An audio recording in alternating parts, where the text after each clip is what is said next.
समय की बात है, एक विशाल और संपन्न राज्य पर एक राजा राज करता था। वह न्यायप्रिय तो था, पर उसे अपनी शक्ति और समृद्धि पर अत्यधिक अहंकार था। वह मानता था कि उसके राज्य में हर प्राणी का पालनकर्ता केवल वही है।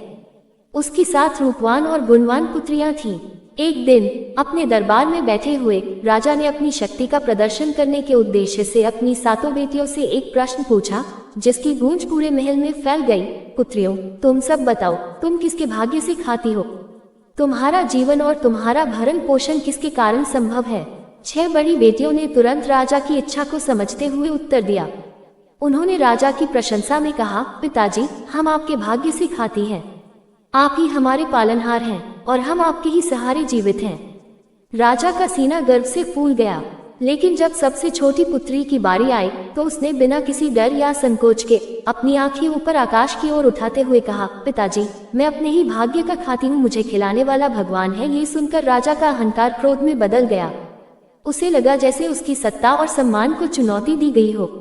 उसने गरजते हुए कहा, पागल लड़की, यहाँ कोई भगवान नहीं है। मैं राजा हूँ। अगर मैं तुम्हें खाने न दूं तो तुम भूखी मर जाओगी। छोटी पुत्री ने शांत चित्त से उत्तर दिया, पिताजी, तो आप ऐसा करके देख लीजिए, तब सत्य स्पष्ट हो जाएगा। राजा ने उस क्षण अपनी बेटी को सबसे क्रूर दंड देने का निर्णय लिया।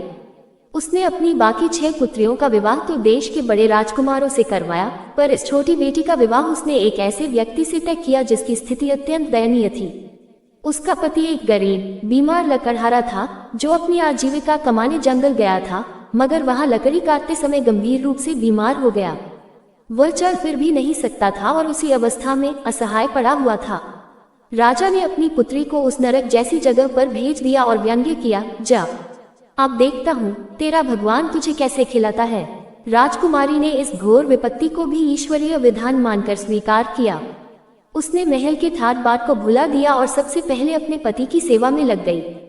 चूंकि पति बीमार था और कमा नहीं सकता था, इसलिए राजकुमारी स्वयं जंगल में जाती, लकड़ियां काटती और उन्हें शहर में बेचकर जो कुछ भी पैसा मिलता उससे अपने पति के लिए दवाइयां और सादा भोजन लाती।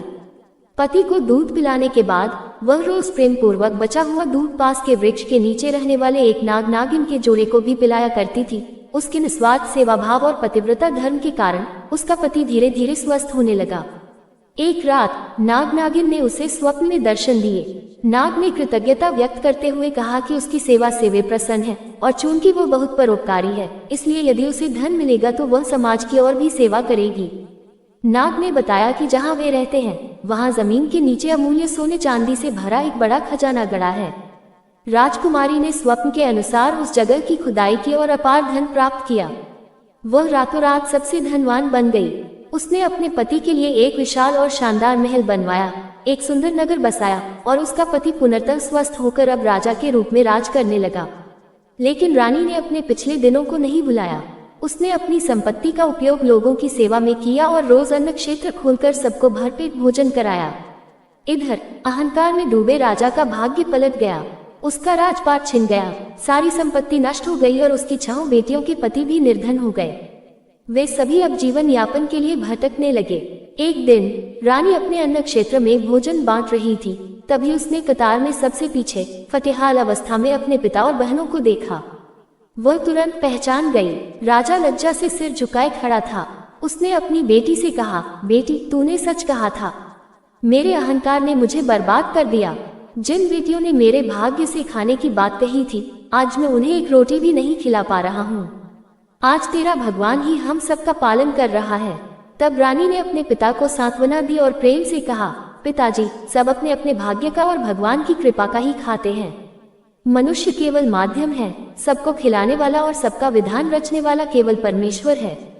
राजा को अपनी भूल का ज्ञान हुआ और उसने अहंकार को त्याग दिया। इस प्रकार छोटी राजकुमारी ने अपने अटल विश्वास और कर्मठता से न केवल स्वयं को बल्कि अंत में अपने परिवार को भी बचा लिया।